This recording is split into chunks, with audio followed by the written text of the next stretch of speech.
ये वीडियो देखने से पहले हमारे चैनल को सब्सक्राइब करें, लाइक करें और शेयर करें। नमस्कार दोस्तों, मैं पवन वर्मा आपका स्वागत करता हूं आपके अपने YouTube चैनल एजुकेशन स्क्वायर में। हमने इससे पिछली वीडियो में क्या जाना था? इससे पिछली वीडियो में हमने ये देखा था हिस्ट्री ऑफ WTO, यानी कि WTO बना कैसे था।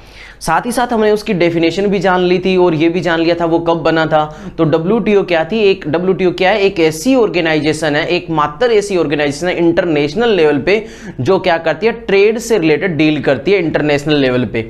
ये हमने जाना था। और ये जाना था हम, ये बनी कब थी? 15 अप्रैल 1994 को बनाया गया था, गेट को रिप्लेस करके। यानी कि जो गेट था वो पहले बना हुआ था, लेकिन वो क्या था? वो एक एग्रीमेंट था और उसकी कुछ कमियां थी, इसलिए किसको बनाया गया? WTO को बनाया गया। इसने काम कब करना शुरू किया? 1 जनवरी 1995 से ये ऑफिशियली मतलब काम करना शुरू हो गया। तो अब हम डिस्कस करते हैं आज की जो हमारी वीडियो उसमें कि ऑब्जेक्टिव क्या रहे होंगे WTO के बनाने के। तो पहला देखो, to set enforce rules for international trade, अंतरराष्ट्रीय व्यापार के लिए नियमों का निर्धारण करना। WTO क्यों बनाया गया? ताकि इंटरनेशनल जो ट्रेड हो उनके रूल्स को फिक्स किया जा सके और उनको लागू किया जा सके। टू रिजोल्व ट्रेड डिस्प्यूट, और जितने भी ट्रेड डिस्प्यूट चल रहे हैं ना उनको रिजोल्व करना, इसीलिए WTO बना।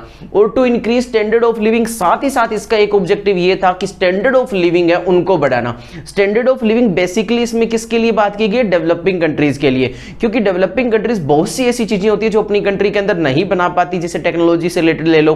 तो इससे क्या होता है कि अगर वो WTO से जुड़ते हैं तो इससे वो डेवलप्ड कंट्री से टेक्नोलॉजी वगैरह ले सकते हैं और अपने लिविंग ऑफ स्टैंडर्ड को वो भी बढ़ा सकते हैं, अच्छा कर सकते हैं। To help the developing countries benefitfully from the trading system, एक इसका ये पर्पज भी था कि डेवलपिंग जो हमारी कंट्रीज है ना उनको ज्यादा से ज्यादा हेल्प की जाए और उनको क्या किया जाए, ज्यादा से ज्यादा उनको बेनिफिट दिया जाए ताकि वो भी आगे बढ़ सके, इसलिए WTO बनाया गया। और क्या उद्देश्य थे? To increase the transparency of decision making process, जो डिसीजन मेकिंग प्रोसेस है उसके अंदर ज्यादा ट्रांसपेरेंसी को लेके आना। ट्रांसपेरेंसी का मतलब होता है पारदर्शिता, अगर मैं हिंदी में बोलूं तो। अब पारदर्शिता का मतलब क्या होता है कि WTO एक ऐसा सिस्टम है जिसके थ्रू इंटरनेशनल ट्रेड से रिलेटेड जो भी डिसीजन लिए जाते हैं ना उसमें हर एक कंट्री को, जो इसके मेंबर है उन सबको पता चलता है कि भाई कौन सा डिसीजन लिया गया है और क्या क्या डिसीजन हमारे फेवर में है या नहीं है। तो उनको बोलते हैं ट्रांसपेरेंसी, यानी कि जो भी मेंबर है उन सबको पता चले इसके बारे में। ठीक है भी। और क्या था? कोऑपरेट विद UN, साथ ही साथ इसका एक पर्पज ऑब्जेक्टिव यही था कि हमें जो UN है, वर्ल्ड बैंक है, हमारी IMF है, जो ग्लोबल इकोनॉमिक पॉलिसी जो हम बनाए ना तो वो हम किसके साथ? इनके साथ कोऑपरेट करें। जो हमारा UN है, वर्ल्ड बैंक है, IMF है, इनके साथ कोऑपरेट करें। कल हमने डिस्कस किया था कि UN और वर्ल्ड बैंक ये कब बने थे? जो ये IMF और वर्ल्ड बैंक दोनों ब्रेटन वुड्स सम्मेलन में बनाए गए थे। तो अब आगे देखो, नेक्स्ट है कि protect environment and promote sustainable development.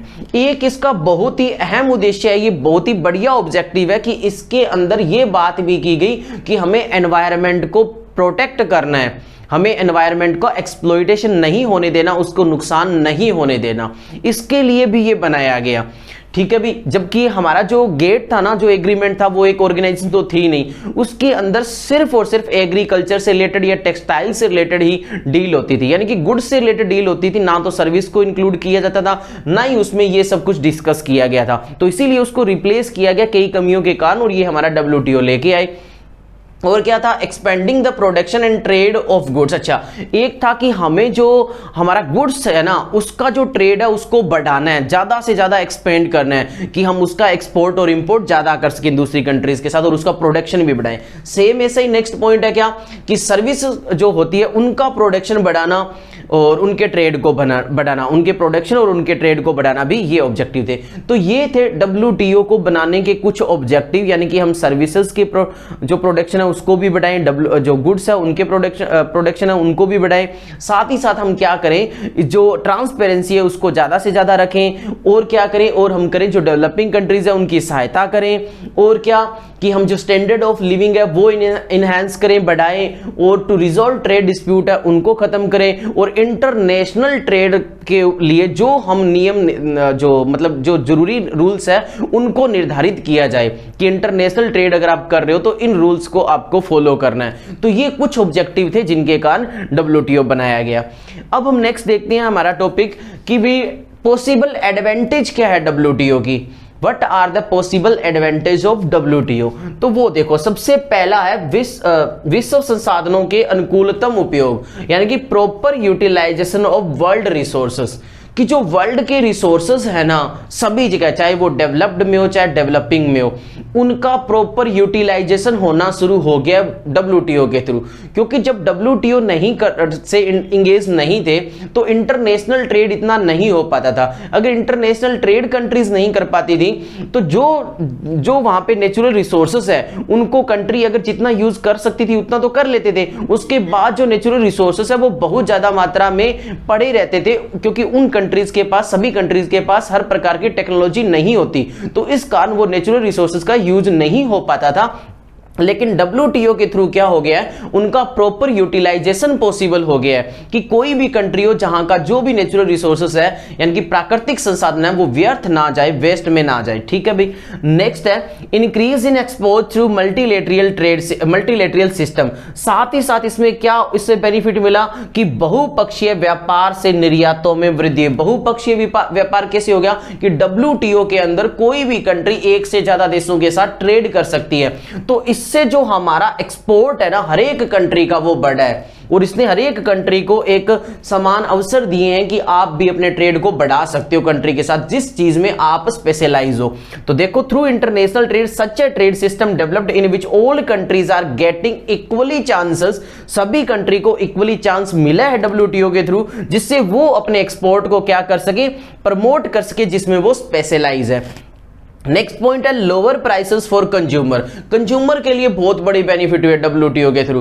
क्यों? क्योंकि WTO से इंगेज होने के कारण एक तो कंपटीशन बहुत ज्यादा मिला, मार्केट जो जितने भी जो मतलब जो सेलर है उनके सामने कंपटीशन था। तो कंपटीशन जब भी आपको पता होता है ना तो क्वालिटी भी अच्छी मिलती है और प्राइस भी हमेशा कम रखे जाते हैं। दूसरी क्या थी, क्योंकि WTO के अंदर टैरिफ जो थे उनको हटाने की कोशिश की गई, टैरिफ कस्टम ड्यूटी। इसमें WTO में यही ध्यान दिया गया कि चाहे तो टैरिफ हो उसको हम कम करना है, चाहे नॉन टैरिफ हो उसको कम करना है। टैरिफ मैंने बता दिया था कि कस्टम ड्यूटी वगैरह इंपोज करते हैं ताकि बॉर्डर पार करके कोई भी फॉरेनर गुड्स हमारी कंट्री में आए तो उनके महंगे हो जाए ताकि उनके कम बिक पाए। दूसरा नॉन टैरिफ क्या होता है कि कंट्री के जो डोमेस्टिक इंडस्ट्री वाले गुड्स होते हैं उनको तो गवर्नमेंट ज्यादा बढ़ावा देती है, लेकिन इनको बढ़ावा नहीं देती, मतलब उनमें छूट वगैरह देती है, उनको प्रमोट वगैरह करती है, ठीक है, लेकिन इनको करती नहीं। तो इन सबको हटाया गया।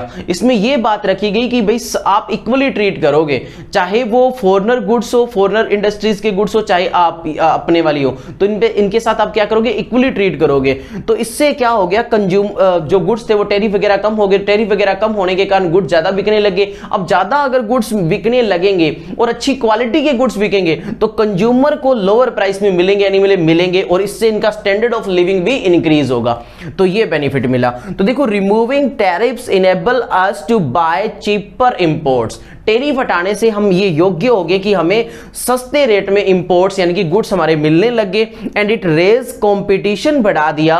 सो देयर इज नो मोनोपोली, कोई मोनोपोली नहीं रही। मोनोपोली क्या होती है आपको पता है? मोनोपोली वो होती है जब किसी गुड्स को, पर्टिकुलर जो गुड्स है उसको बेचने वाले मार्केट में सेलर कम होते हैं, तो वो क्या करते हैं, उनको पता है कि हमारा कोई दूसरा मार्केट में कॉम्पिटिटर है नहीं, इसलिए वो जितना मर्जी चाहे वो रेट लगा सकते हैं, उसको मोनोपोली बोलते हैं। तो वो भी खत्म हो गई। नेक्स्ट देखो, the law of comparative advantage, इसको बोलते हैं तुलनात्मक अवसर का सिद्धांत। ये क्या कहता है? ये कहता है states that free trade will enable and increase in economic welfare. This is because countries can specialize in producing goods where they have a lower opportunity cost. यानी कि इसमें ये हो गया कि जब वो फ्री ट्रेड करने लग गए ना, जब वो WTO से जुड़ गए, तो कोई भी कंट्री सिर्फ उन गुड्स को क्या करती, बनाना शुरू कर दिया, उन गुड्स को जिसमें वो स्पेशलाइज है, जिनमें उनकी कॉस्ट कम आ रही है, जिनमें उनकी कॉस्ट अगर ज्यादा आ रही है। ये इंटरनेशनल ट्रेड वाला जो चैप्टर था उसमें भी अपन डिस्कस करा था कि जिनमें उनकी अगर कॉस्ट ज्यादा आ रही है उनको वो क्या कर देंगे, इंपोर्ट करना शुरू कर देंगे। तो इससे यहां पे एक लॉ ऑफ कंपैरेटिव एडवांटेज यानी कि तुलनात्मक अवसर का सिद्धांत भी काम करने लग गया कि आप कंपेयर करके देख लो किसी गुड्स को, अगर अपनी कंट्री में बनाने में वो सस्ता पड़ रहा है तो आप अपनी कंट्री में बनाओ। अगर आपको लगता है कि अपनी कंट्री में बनाने से उसकी कॉस्ट ज्यादा आ रही है एज कंपैरेटिव टू इंपोर्ट, तो आप उसे इंपोर्ट करो। सॉरी। ये थे 4 पॉइंट, उसके बाद 2 पॉइंट मैंने इधर लिखे। देखो भी 5th पॉइंट देखो, इंक्रीज इन वर्ल्ड इनकम। अब WTO बढ़ने से वर्ल्ड की इनकम बढ़ गई। वर्ल्ड की इनकम क्यों बढ़ गई? क्योंकि देखो नेचुरल रिसोर्सेज का अच्छे से यूज होने लग गया, अच्छे से यूज होने लग गया, तो हर कंट्री ने क्या कर दिया, जो नेचुरल रिसोर्सेज है या जिन चीजों में वो सक्षम है बनाने में, उनको एक्सपोर्ट करना ज्यादा शुरू कर दिया। एक्सपोर्ट ज्यादा क्यों हो गया? क्योंकि टैरिफ वगैरह भी कम हो गए, तो इसलिए इससे वर्ल्ड की जो टोटल इनकम है ना वो बढ़नी शुरू हो गई, हर एक कंट्री की GDP बढ़ गई। नेक्स्ट लास्ट जो पॉइंट है वो शायद आपको विजिबल ना हो, लेकिन मैं बोल के आपको बता दूं, टेक्नोलॉजिकल अपग्रेडेशन, यानी कि तकनीक के अंदर उन्नति आई, तकनीक आगे बढ़ी। तकनीक कैसे बढ़ी भी? डेवलपिंग कंट्रीज थी ना, वो टेक्नोलॉजी में थोड़ी पिछड़ी रहती है, आपको पता है, उनके पास टेक्नोलॉजी इतनी अच्छी नहीं होती जो डेवलपिंग या अंडर डेवलपिंग होती है।